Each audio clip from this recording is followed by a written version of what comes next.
श्री परमात्मने नमः। प्रिय बंधुओं, नमस्कार।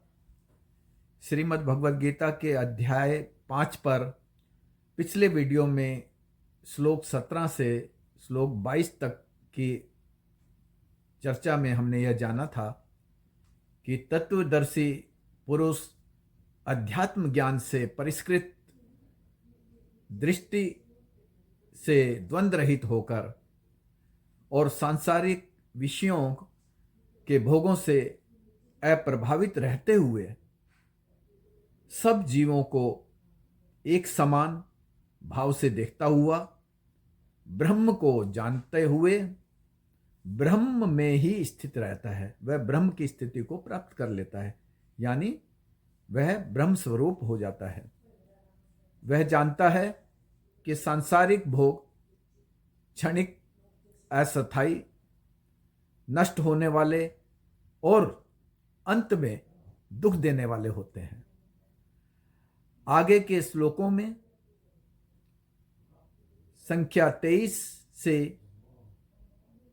29 तक में भगवान श्री कृष्ण अर्जुन से कहते हैं कि कौन योगी है, कौन सुखी है, ब्रह्म निर्वाण की स्थिति क्या है, कब और कैसे इस स्थिति को प्राप्त किया जा सकता है, ब्रह्म निर्वाण में स्थित पुरुष के लक्षण क्या हैं और कौन व्यक्ति परम शांति को प्राप्त करता है। इन विषयों के बारे में भगवान श्री कृष्ण अर्जुन को बता रहे हैं। आइए चर्चा को आरंभ करते हैं। श्लोक 23 में भगवान कहते हैं, शक्नोति हेव यशोढुम प्राक शरीर विमोक्षणात् काम क्रोध भवम वेगम स युक्त स सुखी नरः। हिंदी अनुवाद है, जो प्राप्त कर लेता है सामर्थ्य सहन करने का शरीर छूटने से पहले काम क्रोध से उत्पन्न हुए वेग को, वही योगी है, वही सुखी मनुष्य है। भगवान कह रहे हैं कि जो मनुष्य अपने शरीर के छूटने से पहले यानी मृत्यु से पूर्व ही कामनाओं और क्रोध से पैदा होने वाले वेग को सहन करने का सामर्थ्य प्राप्त कर लेता है, वही योगी है, वही सुखी है। श्लोक 24 में भगवान कहते हैं, यो अंतः सुखो अंतराम तथा अंत ज्योतिरेव यः स योगी ब्रह्म निर्वाणम ब्रह्म भूतो अधिगच्छते। हिंदी में अनुवाद इस प्रकार है, सुखी है जो अंतकरण में रमन करता है परमात्मा में, तथा अंदर से है प्रकाशित जो ब्रह्म में स्वयं को अनुभूत करते हुए वह योगी ब्रह्म निर्वाण को प्राप्त करता है। जिस व्यक्ति का ध्यान और चिंतन परमात्मा में लगा रहता है, वह परमात्मा में ही रमन करता है। उसका अंतःकरण परमात्मा ज्योति से प्रकाशित और सुखी रहता है। ऐसा व्यक्ति परमात्मा को अपने हृदय में अनुभूत करता हुआ ब्रह्म की स्थिति में रहता है। इसे ही ब्रह्म निर्वाण को प्राप्त करना कहा गया है। यह जानने योग्य सूक्ष्म तथ्य है कि ब्रह्म निर्वाण की स्थिति में देह के रहते हुए ब्रह्म निर्वाण की स्थिति को देह के रहते हुए ही प्राप्त किया जा सकता है, ना कि मृत्यु के पश्चात। अतः साधक को सदैव यह प्रयास करना चाहिए कि वह ब्रह्म निर्वाण की स्थिति को देह रहते हुए ही प्राप्त कर ले। साधक को सहज और चेतन रहते हुए ब्रह्म निर्वाण के लिए हर संभव प्रयास करने चाहिए।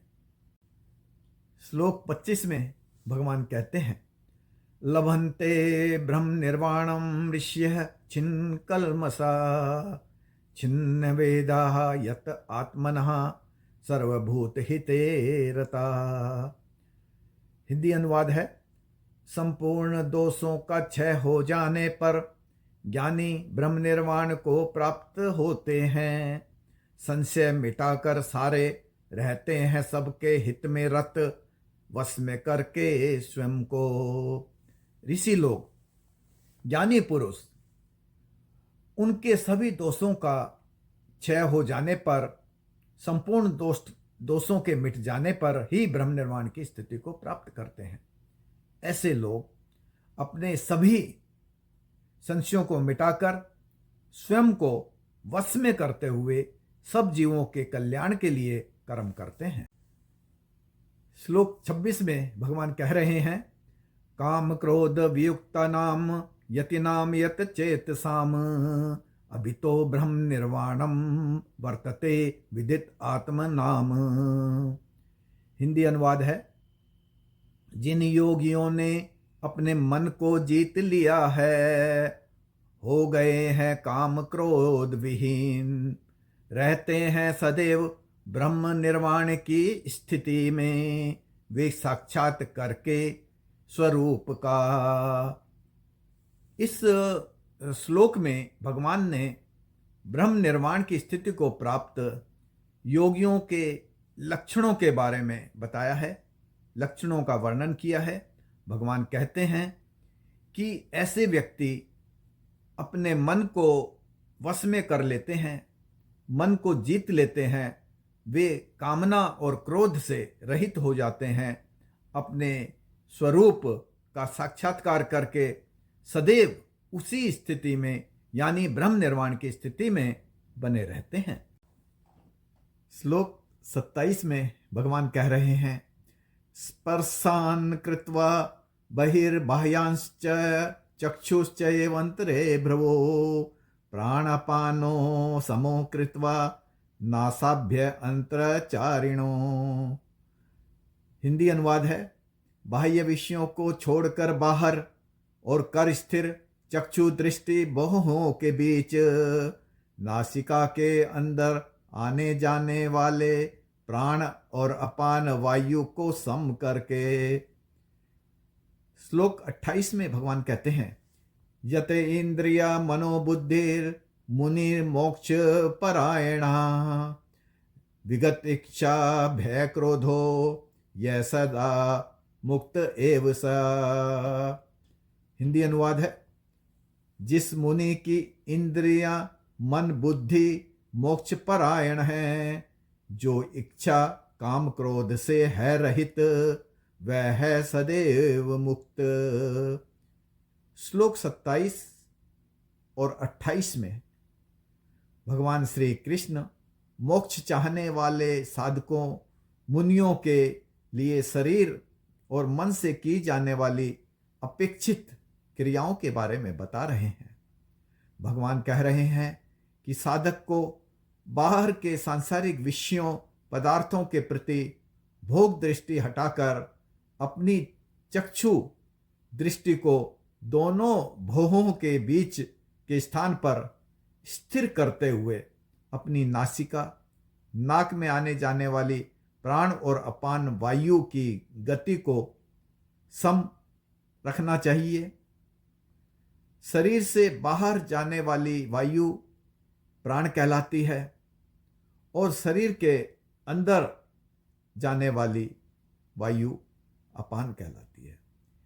इन दोनों की गति को बीच में नियंत्रित करते हुए रोककर उसे हृदय क्षेत्र में स्थिर करने और कुछ समय के लिए रखने की प्रक्रिया को ही सम करना कहा जाता है।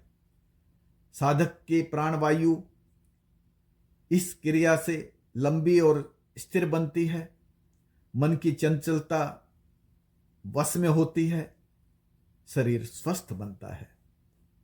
ऐसा मुनि, योगी, साधक जिसकी इंद्रियां, बुद्धि और मन सभी की क्रियाएं मोक्ष प्राप्ति यानी ब्रह्म निर्वाण की स्थिति प्राप्त करने के लिए होती है और जिसका अंतकरण कामनाओं, वासनाओं, इच्छाओं और भय क्रोध से विहीन हो जाता है, ऐसा व्यक्ति सदैव मुक्त ही रहता है। श्लोक 29 में भगवान कहते हैं, भोक्तारम यज्ञ तपसाम सर्वलोक महेश्वरम सुहृदम सर्वभूतानाम ज्ञात्वा माम शांतिम रक्षते। हिंदी अनुवाद है, सभी यज्ञों और तपों का भोक्ता, सर्वलोकों का महान ईश्वर, सब प्राणियों का सुहृद जानकर मुझे शांति प्राप्त करता है।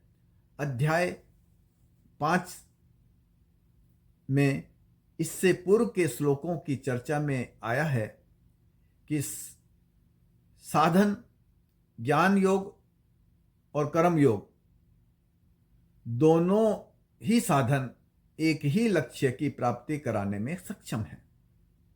जो स्थान सांख्य योगी प्राप्त करता है वही कर्म योगी भी प्राप्त करता है। सभी जीव आत्माओं का आत्मा परमात्मा है। वह किसी पाप या पुण्यों को ग्रहण नहीं करता, स्वीकार नहीं करता। ज्ञान परमात्मा को साधक के हृदय में प्रकाशित कर देता है। परमात्म तत्व की प्राप्ति, परमात्म परायण होने और ब्रह्म निर्वाण की स्थिति के बारे में कहा गया है। ज्ञानी जिसे ब्रह्म कहता है, योगी उसे परमात्मा कहकर पुकारता है और भक्त भगवान ईश्वर के नाम से उसे जानता है। परमात्मा कहो, ब्रह्म कहो, भगवान कहो, ईश्वर कहो, कोई भी संज्ञा आप दीजिए। प्रश्न उठता है कि आखिर में यह है कौन जिसे पाने के लिए सांख्य योगी, कर्म योगी और भक्त सभी प्रयास करते रहते हैं। भगवान श्री कृष्ण ने श्लोक 29 में इसका खुलासा कर दिया है, समाधान दे दिया है। कृष्ण कह रहे हैं कि जो व्यक्ति मुझे, भगवान कृष्ण स्वयं की ओर इंगित करते हुए कहते हैं कि जो व्यक्ति मुझे यानी श्री कृष्ण को सभी यज्ञों और तपों का भोक्ता, सारे लोकों का महान ईश्वर तथा सभी जीवों का सुहृद यानी हितैषी, भला चाहने वाला जानता है, वह ही परम शांति को प्राप्त करता है। आज की चर्चा को हम यहीं विराम देते हैं। फिर मिलेंगे अध्याय 6 पर प्रथम वीडियो को लेकर। अनुरोध है उन सभी बंधुओं से जिन्होंने चैनल को अभी तक सब्सक्राइब नहीं किया है, कृपया वीडियो के अंत में दर्शाए जा रहे चैनल के लोगो चिन्ह को, जो सालासर बालाजी के मुखार बिंद के रूप में है, उसे या फिर वीडियो के नीचे दिखाए जा रहे सब्सक्राइब बटन और घंटी के चिन्ह को टच करके चैनल को सब्सक्राइब कर दीजिएगा, ताकि आपको भविष्य में भगवद गीता पर आने वाले वीडियो बराबर प्राप्त होते रहें, आपको नोटिफिकेशन समय से मिल जाया करे। आपका वीडियो देखने के लिए बहुत बहुत धन्यवाद। नमस्कार।